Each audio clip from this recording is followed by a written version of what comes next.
বাংলাদেশের সর্বোচ্চ বেসামরিক পুরস্কার স্বাধীনতা পুরস্কার। এই স্বাধীনতা পুরস্কার থেকে 2026 সালে আপনি যতগুলো পরীক্ষা দিবেন সকল পরীক্ষায় নিশ্চিত আপনি 1 মার্ক কমন পাবেন। চলুন আজকে আমরা স্বাধীনতা পুরস্কার শুরু করি। স্বাধীনতা পুরস্কার আপনারা সবাই জানেন যে স্বাধীনতা পুরস্কার 1 নম্বরের ব্যক্তির নাম যদি বলি সেক্ষেত্রে হচ্ছে অবদান রাসেল, তার নাম বেগম খালেদা জিয়া।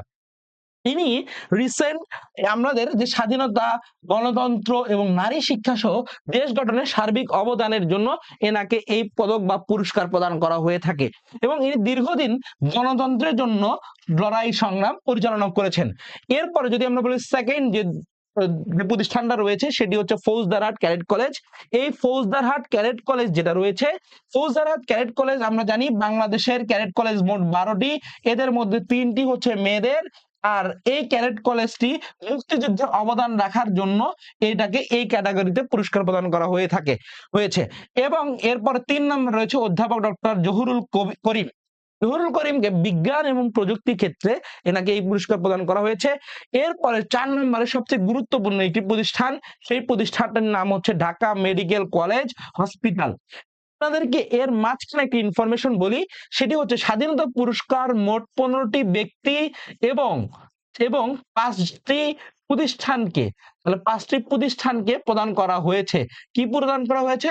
স্বাধীনতা পুরস্কার এবং পদক প্রদান করা হয়েছে। ওকে, এরপরে 5 নম্বর ব্যক্তি হিসেবে রয়েছেন ডক্টর আশরাফ সিদ্দিকী, মরণোত্তর সাহিত্যের জন্য এনাকে এই পুরস্কারটা প্রদান করা হয়েছে। সবচেয়ে গুরুত্বপূর্ণ 6 নম্বর যিনি, সেটা হচ্ছে AKM হানিফ। AKM হানিফ আমরা সবাই জানি যে হানিফ সংকেত নামে পরিচিত। হানিফ সংকেত আমরা সবাই জানি বিটিভিতে উনি ইত্যাদি নামক একটি অনুষ্ঠান প্রচার করে থাকেন এবং এনাকে সংস্কৃতির যে ক্যাটাগরি রয়েছে এই সংস্কৃতি ক্যাটাগরিতে এনাকে এই পুরস্কার প্রদান করা হয়েছে। এবং এরপরে রয়েছে বশির আহমেদ, মরণোত্তর সংস্কৃতি ক্যাটাগরিতে দেওয়া হয়েছে। জোবায়েরা রহমান লিনু, ইনি ক্রিয়ার ক্ষেত্রে ইনি এই পুরস্কার পেয়েছেন এবং খুবই গুরুত্বপূর্ণ এটা মাঝে মাঝে পরীক্ষায় আপনাদের পরীক্ষায় আসে এবং রিসেন্ট সময় কয়েকটি পরীক্ষা অনুষ্ঠিত হয়েছে, সেখানে এই জোবায়েরা রহমান যে লিনু রয়েছে এনার নামটি এসেছে। এবং এর পরবর্তীতে রয়েছে অধ্যাপক ডক্টর AM রহিম, যিনি গবেষণা ও প্রশিক্ষণে অবদান রাখার জন্য এই স্বাধীনতা পুরস্কার পেয়েছেন। এরপর রয়েছে আমরা জানি যে আব্দুল মুকিত মজুমদার। ইনি চ্যানেলাইতে একটি পরিবেশ বিষয়ক অনুষ্ঠান অনুষ্ঠিত হয়ে থাকতো। এইটার ইনি উপস্থাপক হিসাবে বেশ সুনাম অর্জন করেছিলেন, ওই সময় বেশ খ্যাতি অর্জন করেছিলেন। এছাড়া পরিবেশ সংরক্ষণের জন্য তার একটা বিশেষ অবদান রয়েছে, এই জন্য এনাকে পরিবেশ সংরক্ষণের জন্য এনাকে এই ক্যাটাগরিতে পুরস্কার প্রদান করা হয়েছে। এর পরবর্তীতে রয়েছে অধ্যাপক ডক্টর সুকমল বড়ুয়া গবেষণা এবং প্রশিক্ষণের জন্য এনাকে এই পুরস্কারটি প্রদান করা হয়ে থাকে।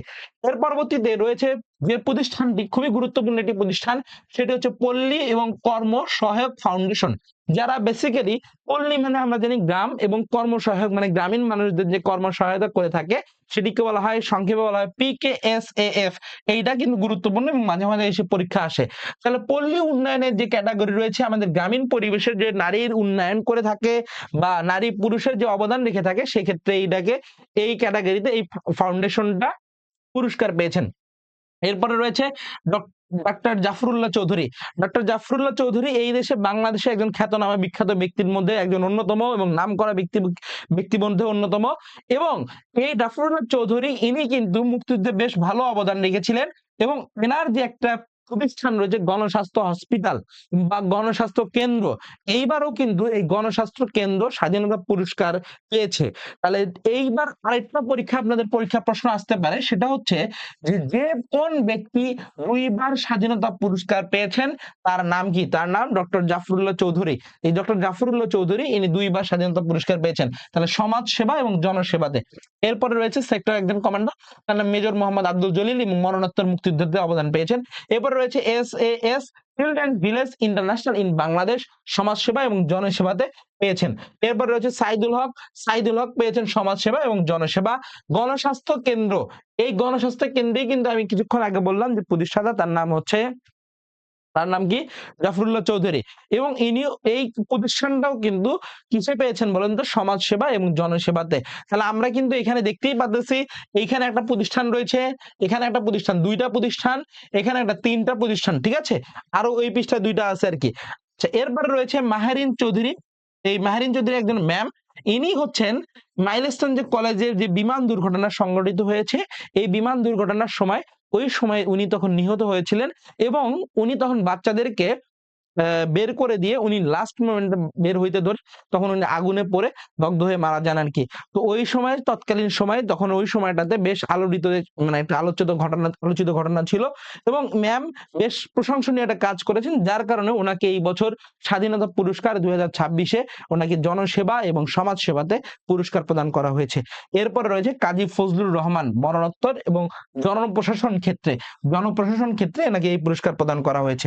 মোহাম্মদ আব্দুল বাকি পিএইচডি ইনাকে প্রদান করা হয়েছে কোন ক্ষেত্রে? গবেষণা এবং প্রশিক্ষণ। পরীক্ষায় প্রশ্ন এসে থাকে যে স্বাধীনতা পুরস্কার কতজন ব্যক্তিকে প্রদান করা হয়েছে?